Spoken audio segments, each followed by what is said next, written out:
আসসালামু আলাইকুম। আজকে নতুন ধরনের খুবই মজার একটি নাস্তার রেসিপি শেয়ার করব। ছোট থেকে বড় সবাই এই নাস্তাটি অনেক পছন্দ করবে। আর এই নাস্তাটি তৈরি করতে বেশি সময় প্রয়োজন হয় না। এমন সহজ ও নিত্য নতুন রেসিপি পেতে চ্যানেলটি সাবস্ক্রাইব করতে কিন্তু একদমই ভুলবেন না। চলুন তাহলে এই সহজ রেসিপিটি দেখে নেওয়া যাক। প্রথমেই একটা বোলে আমি 1 কাপ ময়দা নিয়েছি, হাফ চা চামচ লবণ দিয়েছি আর 1 টেবিল চামচ সয়াবিন তেল দিয়ে দিলাম। এইবার এই সবগুলো উপকরণ একসাথে মিশিয়ে একটা ডো তৈরি করে নিচ্ছি। আমি নর্মাল পানি দিয়ে পরোটার ডোয়ের মতো একটা ডো তৈরি করে নিয়েছি। এবার এটা ঢাকনা দিয়ে ঢেকে দিচ্ছি। এই ফাঁকে ভেতরের পুরটা রেডি করব। একটা ফ্রাই প্যানে তেল দিয়ে দিচ্ছি 2 টেবিল চামচ পরিমাণ। 1 চা চামচ 5 ফোড়ন দিয়ে দিচ্ছি। 5 ফোড়নটা অবশ্যই দিতে হবে। এবার তেলের মধ্যে একটু ফোড়ন দিয়ে দিচ্ছি হাফ কাপ পরিমাণ পেঁয়াজ কুচি। পেঁয়াজটাকে হালকা ভেজে নিতে হবে। হালকা ভাজা হয়ে গেলে এই পেঁয়াজের মধ্যে দিয়ে দিচ্ছি অল্প একটু লবণ আর দিয়ে দিচ্ছি পরিমাণ মতো কাঁচামরিচ। আমি এখানে 6 থেকে 7টা কাঁচামরিচ কেটে তারপর দিয়ে দিয়েছি।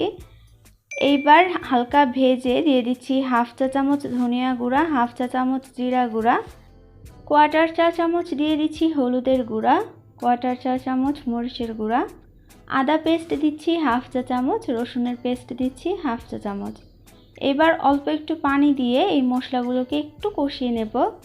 পানিটা কিন্তু অতিরিক্ত দেওয়ার দরকার নেই, ঠিক আমি যেরকম দিয়েছি অল্প দিয়ে কষিয়ে নিতে হবে। এই তো দেখুন পানিটা শুকিয়ে গেছে। এইবার দিয়ে দিচ্ছি আলু। আমি আলু সেদ্ধ করে ম্যাশ করে নিয়েছি। আলুটা কিন্তু একবারে ভর্তা করা যাবে না, দেখতেই পাচ্ছেন এর মধ্যে একটু একটু দানা দানা বা আস্তে আস্তে আলু আছে। এবার মশলার সাথে আলুটাকে খুব ভালো করে মিশিয়ে ভেজে নিতে হবে। দিয়ে দিচ্ছি ধনিয়া পাতা। আমি এখানে ফ্রোজেন ধনিয়া পাতাটা ব্যবহার করেছি, আপনাদের কাছে টাটকাটা থাকলে সেটা ব্যবহার করতে পারেন, এতে করে ফ্লেভারটা অনেক ভালো আসে। ভেজে নেওয়া হয়ে গেছে, এবার পুরটাকে নামিয়ে নেব। এই ফাঁকে আমাদের ডোটাও কিন্তু সেট হয়ে গেছে। এইবার এটাকে একটু মথে নেব। ভালো করে মথে লম্বা করে এইভাবে লেচি কেটে নিচ্ছি, তারপর ছোট ছোট টুকরো করে নিচ্ছি। আমি এটাকে 7 ভাগে ভাগ করেছি, আপনাদের ছোট বড় যেমন ইচ্ছা তেমন করে নিতে পারেন। এবার এভাবে একটু রাউন্ড শেপ দিয়ে নিচ্ছি। এই তো সবগুলো এভাবেই করে নেব। এখন একটা ডো নিয়ে এইভাবে একটা রুটি বেলে নিচ্ছি। গোল করে একটা রুটি বেলে নেব। রুটির পুরুত্ব কেমন হবে সেটা দেখেই নিশ্চয়ই বুঝতে পারবেন, তারপরও আমি দেখিয়ে দেব। দেখুন রুটিটা কিন্তু এরকম পাতলা হতে হবে। এবার মাঝখানে সেই আমরা যে পুরটা রেডি করেছি সেটা দিয়ে সাইড দিয়ে একটু পানি লাগিয়ে দিয়েছি, যাতে করে পরে ভাজার সময় খুলে না যায়। এবার এইভাবে ধরে একটুখানি মুখটা আটকে দিতে হবে। এই তো আটকে গেছে। এবার একটু এভাবে হাত দিয়ে চেপে দিলেই দেখবেন গোল একটা রুটির শেপ হয়ে যাচ্ছে।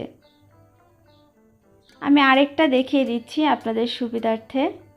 দেখুন এইভাবে স্টাফিংটা দিয়ে তারপর মুখটা আটকে দিতে হবে।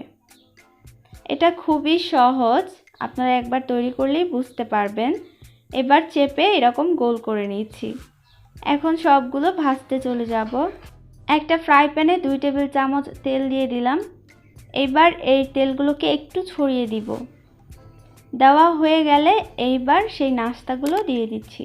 চুলার আঁচটা একদম লোতে রেখে তারপর নাস্তাগুলো ভাজতে হবে।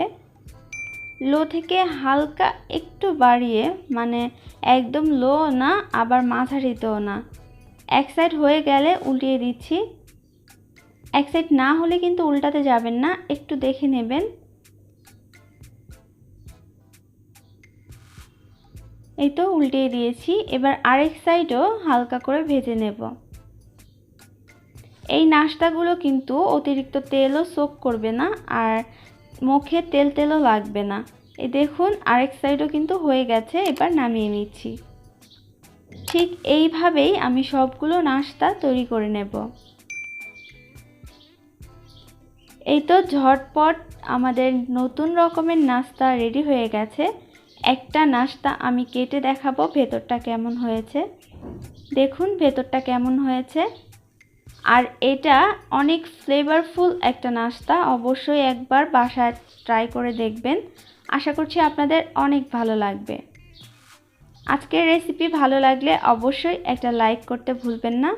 আজ এ পর্যন্তই, সবাই অনেক ভালো থাকবেন। আল্লাহ হাফেজ।